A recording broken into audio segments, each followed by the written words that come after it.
For our last keynote of the day, please welcome the President and CEO of White Castle, Lisa Ingram. She will be interviewed by Joe Laszlo.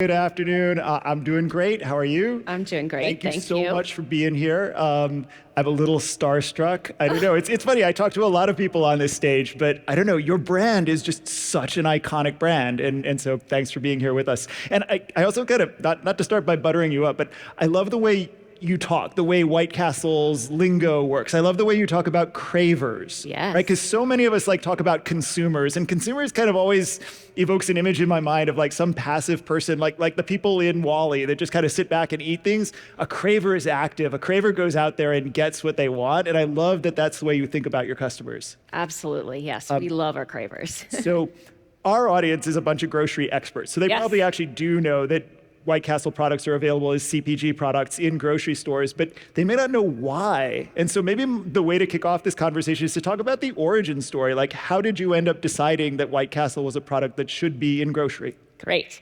So hello, everybody. It's an honor to be here. And yeah, most people know of us as a restaurant brand with 330-ish locations in 14 states, but we also are a big CPG brand. And about 37 years ago, my father was the president of White Castle, and he was out visiting locations, visiting all of our castles, and he would talk to customers, talk to our cravers. And he noticed that we had a lot of cravers that would go out and buy a 20 sack. So they'd get 4 for here at the castle and then 16 to go. And he was curious as to what they were doing, because this wasn't usually a normal practice. Usually when customers come in, they eat all the burgers that they buy. And so when he would talk to them, remember this was in the 80s, they would tell him that they were having their burgers here, but then they wanted to take them home to have at another time, maybe late night, maybe at 2 a.m, and they put them in their freezer, and then they had this newfangled thing called a microwave oven. And if you took them out of the freezer and put them into the microwave oven, you heated them up, they tasted really good. And so that was the first consumer insight that we had, that our customers who were coming into the restaurants also wanted to have access to our product at home, that they could heat up at a time that was convenient for them.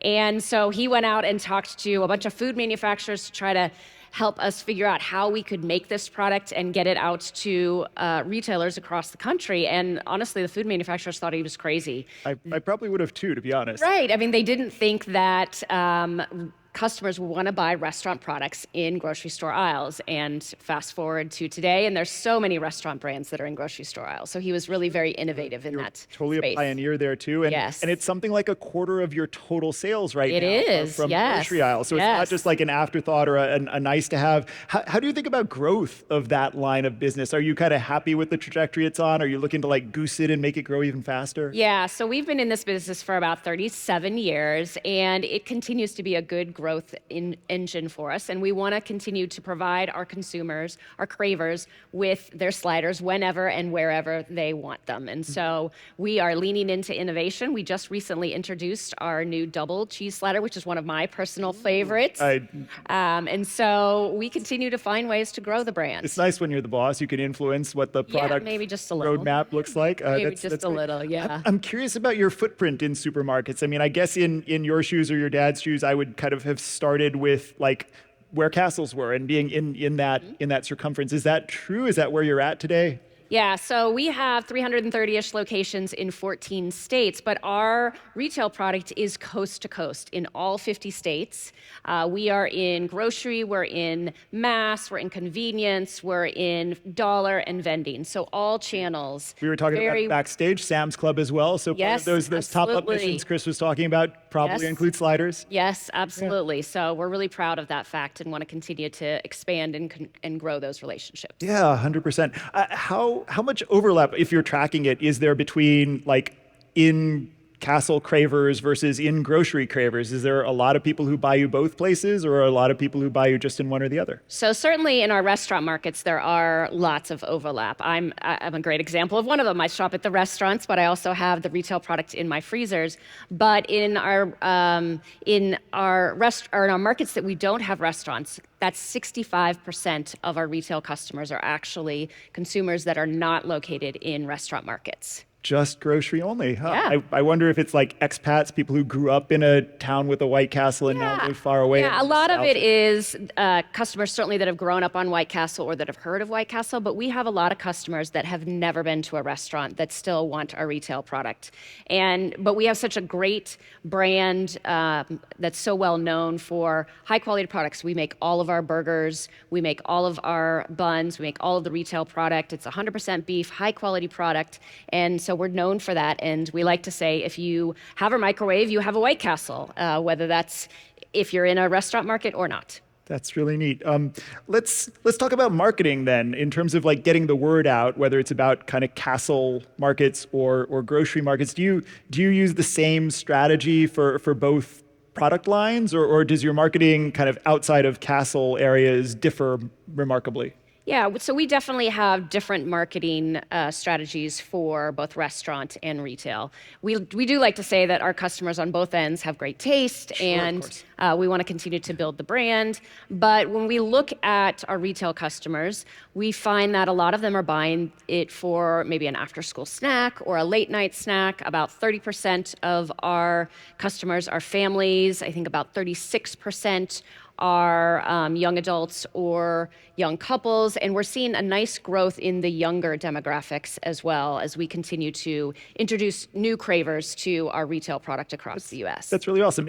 I imagine that's true for in-restaurant Cravers as well, that you're kind of beginning to see more Gen Z, Gen Alpha folks shopping there. Absolutely. We're always trying to make sure that we're relevant for the next generation. Our vision statement is to feed the souls of Craver generations everywhere, and so we want to make sure that we're staying on top of how we connect with those customers. And a lot of times that may be just with the products, or it could be with cool partnerships. So we've done cool collaborations with Puma. We have White Castle shoes. Are there Crocs? We have something that looks like a Croc. It's not. It is not a Croc, but we do have that. We also have the Funko product or DGK skateboards. So we're always trying to find ways to connect with the younger consumer. And our brand is a lot about having fun with your family and friends. A lot of times consumers want our products either at tailgates or weddings or parties, and so that's often where a lot of young people are having some fun. Yeah, that's excellent. And that segues really nicely into sticking to the topic of marketing. I wanted to ask you a little bit about some of the cool, fun promotional things that you do in castles primarily. I know Valentine's Day is a big event for White Castle. Yes. How does that manifest when you're thinking about the CPG product as opposed to the restaurant experience? So for those of you out there, I don't know if you know this, but Valentine's Day is a very, very big deal at White Castle. It is the one day of the year where we are a full-service restaurant, and we actually take reservations. So last year, we took over 30,000 reservations on one night on Open Table for Valentine's Day. And you come in, you have a table, we give you menus, we wait on you. It's a great, wonderful experience. We get a ton of PR, and we get a lot of really great customer interactions and excitement about having a fun, different way to do Valentine's Day.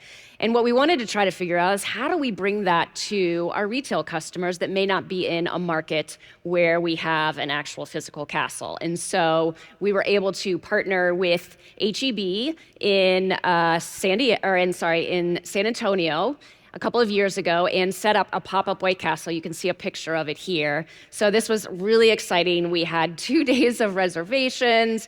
We had same service where we'd come in, we'd wait on people, we'd serve them the products. We had a mariachi band because we were in Texas. We actually also had a wedding proposal or a marriage proposal that day as well. And so it was a lot of fun and something that we really enjoyed, creating that great memorable moment, which is our mission statement.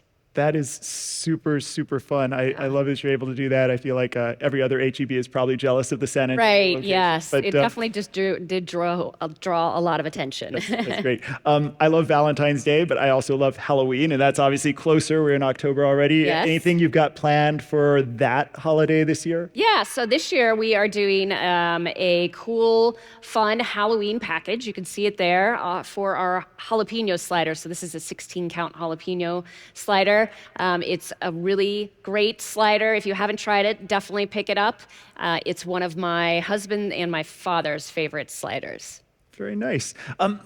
So coming back to this idea of White Castle as a place where people go to you directly in castles to buy your product, and people go to your retailer partners to buy your product. I was on stage earlier today talking with Ram Krishnan from Pepsi about like what he gets and what he wants from his retailer partners. And so I'd like to ask you kind of a similar question about, as brand retailer relationships are constantly changing around data, around promotions in store, and the kinds of things you can do. Like, how do you think about what you get from the many retailers you work with versus maybe what you would like to get, what you crave from your retailer partners? Well, we're fortunate to work with some great retail partners, and we always want to try to find a win-win situation. We have, we're a small brand relative to many of the brands that you may have here, but we have a dedicated sales team that's really, really focused on working with each of our retailers to come up with innovative and collaborative solutions that help both of our brands be successful in the retail channel.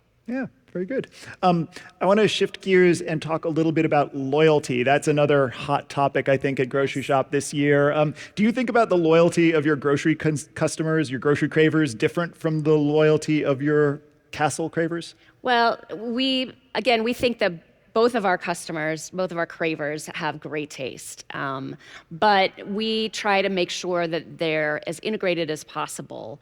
And so one of the ways that we do that is our Cravers Hall of Fame. And so if you don't know what the Cravers Hall of Fame is, it's going on right now. You can submit your stories if you have a great story about White Castle, whether that's from the retail product or from the restaurant product. You submit your stories. If we pick you, then we induct you into our Cravers Hall of Fame. We like to say that it's harder to get into Harvard, or it's harder to get in the Cravers Hall of Fame than it is to get into Harvard. And so it's a great way for us to honor those cravers that are super loyal, both on the retail side and on the restaurant side to our brands. It's so interesting to me that you can be a craver who's only ever bought the product at like Kroger, let's say, and still, if your story passes muster, you can be a part of the Hall of Fame. We have a couple of them that have just only had access to the retail product. So it's fun when they come to Columbus, they actually then get to go try the restaurant product. That's really cool. Yeah. When you talk about the craver journey, you have like this nice alliterative path from like crave, cautious, curious, casual, committed. Yes. Are there particular tactics these days that you're finding like help you kind of encourage somebody along that journey from like first finding the brand, whether it's in store or in Castle, to being like one of those really committed folks? Yeah, so we really, we like to think about our customers along this continuum, and hopefully we're moving them from the crave cautious to the crave casual to the crave committed. So we also think about it in terms of like the offerings that we have in our retail space. So we've just introduced a PDQ, a 2-count PDQ that our crave cautious customers could be really excited about. Quick way to try it, low price point, that hopefully they come back and maybe they buy the 16-count or the 6-count and kind of move along. So that's a CPG product. That's a grocery product. Yes. So yeah, try it, taste it, and you'll want more. Yes, absolutely. You'll get hooked on the crave and come back.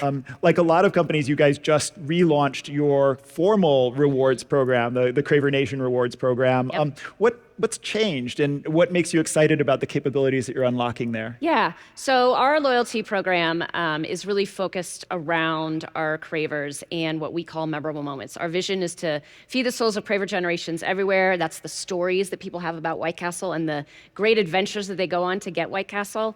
And there's a whole movie about that. There definitely was a whole movie, Harold and Kumar going to White Castle. And so our loyalty program has rewards. and it has quests in there that our customers can do to help earn rewards, to help them come in and have a great experience at White Castle. And so we're really I love that. So excited. it's not just buy 10, get one free. It's, Nope. Yep. you were telling me about some of them on the prep call, like go after dark. Right, or yes, on go a after dark, Sunday or on a whatever. Sunday, or in the morning, and try a breakfast slider. So yes, there's It must be as different. fun to just kind of play with the different things you can ask people to do and kind of what the appropriate reward Yeah, I mean, is for we're that. we're a brand that really enjoys having fun and doing something that's a little bit irreverent, and so we think that this loyalty program allows our customers to have a little bit of fun doing that and still get rewarded. Yeah, love it. As we start to wind down, the last thing I wanted to talk with you about today is just kind of the team, the kind of the group of committed people at White Castle that keeping Cravers happy, and especially given that you have a whole crew of people that work on making the product. They're just behind the scenes. They never maybe interact with Cravers directly. Yeah. How do you ensure that team members maybe speak the same language or kind of think the same way about White Castle and its mission? Yeah. So as I said, our mission is to create memorable moments every day, and we have over 10,000 team members. Most of them work out in the castles and the plants. And when you ask them why they work at White Castle, they almost always describe it as a family. And they're not talking about me. They're talking about the family that's created in their castle or their plant or in the home office. And it's such a wonderful testament to the cohesiveness that we have within our organization. We have been very proud to be awarded the Great Places to Work for the last 4 years. The last 3 years, we've been on Fortune's Retail Best Places to Work. We were number 16 this year. And one of the things that we do to help foster that family environment is May is National Hamburger Month. And so in May, we encourage all of our team members that work in the corporate office, we call it our home office, to go out and work in a castle or a retail plant. So they get the opportunity to interact with our team members that are on the front lines and interact with our cravers in a way that helps reinforce our values and our culture that we are so very proud of and that we continue to foster. We have team members who have worked for us for 20, 30, even 40 years. And so it's really a wonderful testament to who our brand is. That's really, really cool. I guess as we start to wind down, you are queen of the castle. If you could make a royal proclamation for that team that you talked about to kind of get the business ready for next year, like what are some of the things that are on your mind as you think about White Castle in 2025? So, we certainly are looking at AI. That's more on the restaurant side. We're looking at how we can continue to be a great place to work. That's not something that we take for granted. As I talked about, we have team members that have worked for us for a really long time, but that doesn't mean that that we can always take that for granted. And so we have to make sure that we're creating an environment that they feel safe, they feel loved, they feel encouraged, and they feel supported. So AI, we always want to make sure that we're looking at how we can create that personalized, memorable moment for our cravers. And on the retail side, that's different than how we do it on the restaurant side, but getting more connected to our retail cravers is something that we want to continue to do a better job of in the next year. Yeah, I feel like that's got to be a little bit of a challenge, right? You're kind of one step removed because the retailer kind of has that direct relationship. Although I think there's plenty of examples of ways retailers and brands work together to kind of in-store displays, demos, taste, try your HEB pop-up, those kinds of things. Is there anything like specific on the roadmap for kind of how to help build that relationship with? We're looking at how we can utilize influencers, all of those type of things. What other kind of communities we can connect with that will resonate with our retail consumer in a way that may not be specific to our restaurants, but we look at ourselves sort of as a brand that is unifying. So if you have a White Castle, or if you have a microwave, then you have a White Castle. Our product is small, both on the restaurant side and on the retail side, and so it's easy to heat and fun to eat, and it is something that many of our cravers come back for time and time again. Again, like I said, I have it in my freezer, but I also have the opportunity to go to it in the restaurant side. So while there are definitely distinctions between our retail customer and our restaurant customer, we also really believe in building the brand and unifying the brand a lot to help make sure that we're continuing to have the legacy continue for generations to come. Yeah. I'm going to go out on a limb and ask you something we didn't quite prepare for, but you mentioned AI, and I wasn't really expecting this conversation to touch on AI. Is there anything like specific around AI applications, around like it's helping you with data, it's helping you with some of that fun personalization stuff for the loyalty program? Like, are there specific ways you see AI helping the business? Sure. I mean, we are looking at ways that AI can help us certainly analyze data. On the restaurant side, we have an AI menu board that takes the customer's order. We're testing that. We call her Julia. And so she has been installed in a couple of locations, and it was very interesting to teach Julia how our cravers order a number one. I think there was like 80 different ways a customer could order a number one. And so looking at how we can utilize that AI technology in other parts of our castles or on the retail side is certainly something that I think we will continue to look forward to in 2025. Feels like exciting times for one powerful, iconic brand that manifests in two very, very different ways for the people that love you. So thank you so much for sharing the insights, Lisa. I really appreciate it. And thank you all for being here. Yes, thank you.